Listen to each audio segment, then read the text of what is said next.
Здравейте, скъпи приятели! Днес се завръщаме с нова порция от 10 любопитни и странни факта за, от и около тоалетната и банята. Настанете се удобно и се подгответе да чуете още малко напълно излишна, но забавна информация.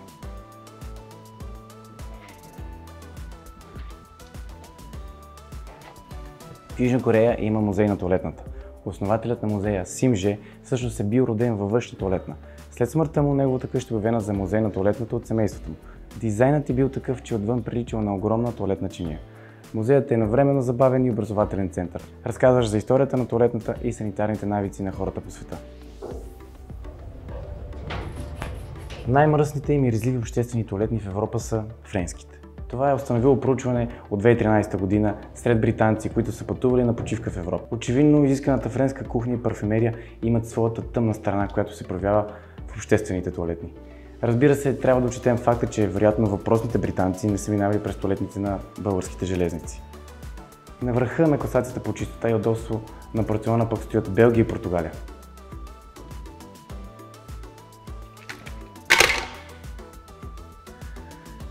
Според проучване, цели 75% от хората по света ползват телефон, докато ползват и тоалетната. Не отричайте, ние знаем, че го правите. Затова не е учудващо, че приблизително 7 милиона телефона всяка година посещават дъното на тоалетната чиния. Ето защо са измислили водостойчивите телефони. Знаете ли, че има световен рекорд за най-дълго играна игра на Монополи в вана? Въпросната игра е продължила забележителните 99 часа. В китайският град Шензен има обществена тоалетна за кучета. Те са опит на общината да ограничи безразборните кучишки изпражнения на територията на града. Дали успява? Можем само да гадаем. Тоалетната би трябвало да е мястото, където човек може да остане малко насаме с мислите си и да си отдъхне. Но не бива да се подценява, защото тоалетната, респективно и банята, лесно могат да се превърнат в лобното ви място. Джордж II Хановер, крал на Великобритания, Ирландия, херцог на Брауншвайг-Люнебург, архисъкровищник и принц-електор на Свещената Римска империя, последният британски монарх повел войските си в битка, умрял, парейки от тоалетната.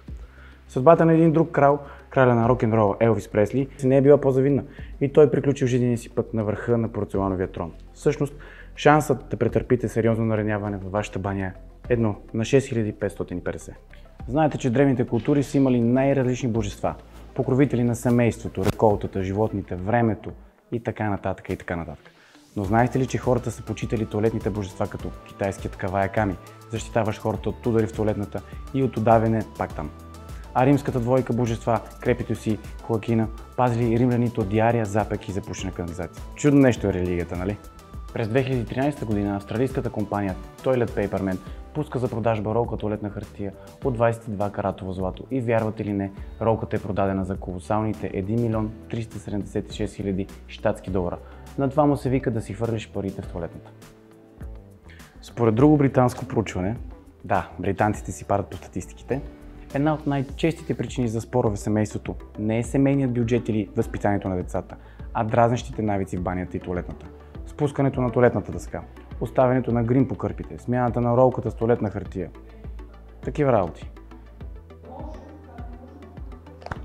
90% от лекарствата, които хората приемаме, преминават чрез урината в канализацията, а оттам и в големите водни басейни. Затова не е очудващо, че скорошно проучване установи, че рибата има следи от естроген, понижаващи холестеролови вещества, болкоуспокояващи, кофеин, дори антидепресанти. Може би затова рибата е толкова спокойна напоследък и сама влиза в рибарските мрежи.